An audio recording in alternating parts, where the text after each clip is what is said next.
18. novembrī Latvijai 107 gadi. 107 izcili Latvijas cilvēki mums atbild uz jautājumu, kas tev ir Latvija, un to mēs veidojam kopējo puzli par mūsu valsti. Šoreiz uz jautājumu, kas tev ir Latvija, atbild uzņēmējs, burātājs, būvnieks un izcils cilvēks Māris Gailis. Māri, kas tev ir Latvija šodien? Nu, tā ir pat galvenā vieta priekš manis. Es te esmu piedzimis, apzinājies sevi, te es nomiršu.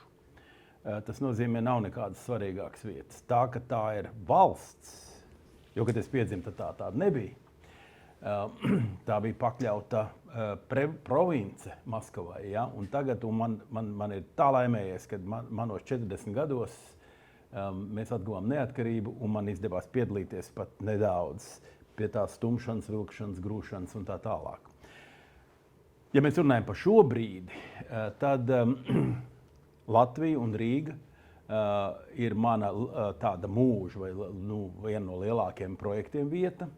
Tā nu ir sagadījies, ka Rīga ir bijusi un Latvija tā tad toreiz vēl cariskā province atkal bija viena ļoti nozīmīga vieta Richardam Vāgneram. Viņš bēgot no kreditoriem, no Kēnigsbergas nonāca Rīgā, atrada šeit darbu, sāka vadīt mūsu teātri. Tas bija vienīgais pirmais Rīgas teātris. Un šeit tā daudz uzskata, tā biogrāfa uzskata, varbūt viņš arī piedzima kā modernais komponists. Jo līdz tam viņš jau bija kāds operas komponējis, bet tas bija tradicionālā stilā. Un šeit viņš sāka rakstīt Rienci, un šeit viņš, bēgot no Rīgas, viņš trāpīja tajā trakajā vētrā ar tādu kuģi tetis vai tetīdi latviski, un dabūja impulsu domāt, rakstīt, un noteikti parādījās pirmās muzikālās idejas klīstošam holandietim, ko mēs visi zinām. Ne?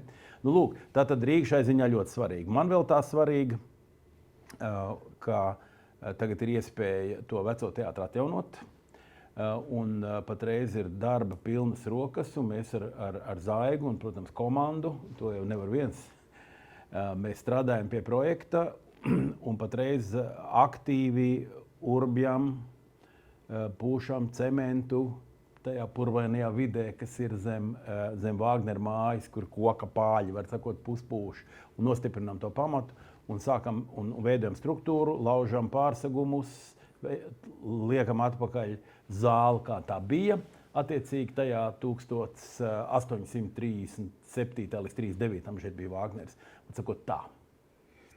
Tad viņi izskatīsies tāda, kā bija gandrīz 200 gadus atpakaļ. Nevis tāda, kā viņi bija, piemēram, Latvijas brīvvalsts laikā vai padomu laikos. Pamēģinās atkāpties pavisam tālu. Pavisam tālu, jo īstenībā mēs tā kā atkāpjamies 18. gadsimtā. Jo tā zāle tad tika radīta 1762. gadā. Un viņi strādāja līdz tam brīdim, kad rīdzinieki uzbūvēja lielo Vācu teātri, ko mēs tagad pazīstam kā operas teātri. Jā. Un tad tā jau nemoderna un maza un novecojas un tā tālāk tika pilnībā pārveidota, iebūvējot tajā telpā divus pārsegumus, lai to varētu izmantot dažādiem mērķiem. Un tas jau notika 19. gadsimta beigās. Tad māja tika pārbūvēta un praktiski tika izmantot kā džentlmeņu klubs, ko saucās Muses klubs.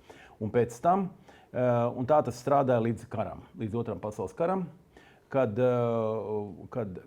protams, vācieši repatriējās un viss tas tur beidzās, un tad tur iebūvēja Zaigas onkulis Straubergs tātad pārnesa grāmatas, un tur sāka darboties fundamentālā biblioteka. Tātad arī tā slēgtā nodaļa un tā tālāk.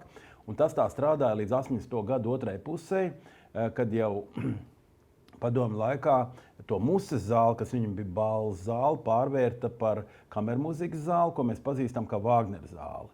Un tad tur strādāja muziķi, un mēs tur arī daudz reiz esam visi bijuši, vai ne? Un tas darbojās līdz tam brīdim, kad dažādu celtniecības, faktiski plaisu un dažādu problēmu dēļ valsts nolēma to zāli slēgt.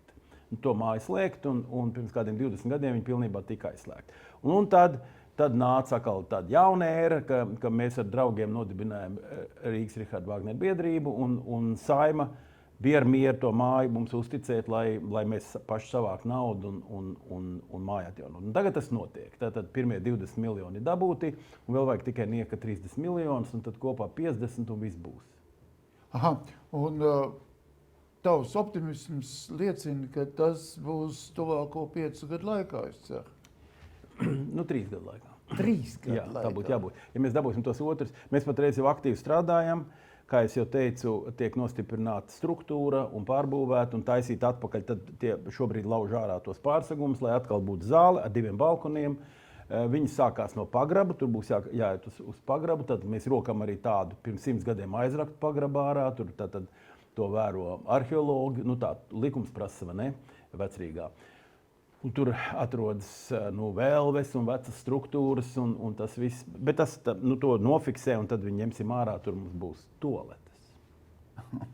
Man izstāst, kā tu Rīgu nosauks par Vāgnera pilsētu, lai visu pasauli saprastu, ka Vāgnera nozīmīgākais laiks ir bijis Rīgā. Tieši tā. Un man vēl jāatgādina, ja kāds to vēl nezina, ka Vāgners no šejienes paņēma vairākas idejas savam jaunajam teātrim, tātad Bairētas festivāla mājai. Ja? Un tās novatoriskās idejas bija, ka skatītāju daļa netiek apgaismota, jo rīdzinieki bijuši skopi un tur sveces nededzināja, tikai uz skatuves. Tas nozīmē, ka cilvēki koncentrējās uz to, kas notiek uz skatuves, pretēji dažādiem operu teātriem Eiropā, kur bija viss gaišs, un lai viss varētu apstīties, kā ģērbušies un ko domā, ko dara, kā pļāpā. Un viss, ko darīja. Un šeit tā nebija. Un tad bija padziļināta orķestra bedre, kas ļāva diriģentam pagriezties ar muguru pret skatītājiem un ar seju pret muziķiem, pret savu orķestri. Un, teiksim, Eiropā bija otrādi, jo tur tās orķestra bedres bija seklas, varbūt kaut kādu metru, un tad, protams, tu nedrīkstēji dibenu griezt pret, bieži vien augstdzimušām personām, kas sēdēja zālē. Un amfiteātris. Labi, tas nav, protams, Rīgas izgudrojums, amfiteātri bija jau senā Romā un Grieķijā. Un tas bija tas, ko viņš no šejienes paņēma. Un, teiksim, ja man būtu teikšana, es nosauktu Rīgas lidostu Vāgnera vārdā. Tad to es tev arī novēlu. Paldies. Lai tev izdodas ātri uzbūvēt šo fantastisko teātri un Rīgu atgriezt pa Vāgnera pasaules pilsētu. Protams. Paldies.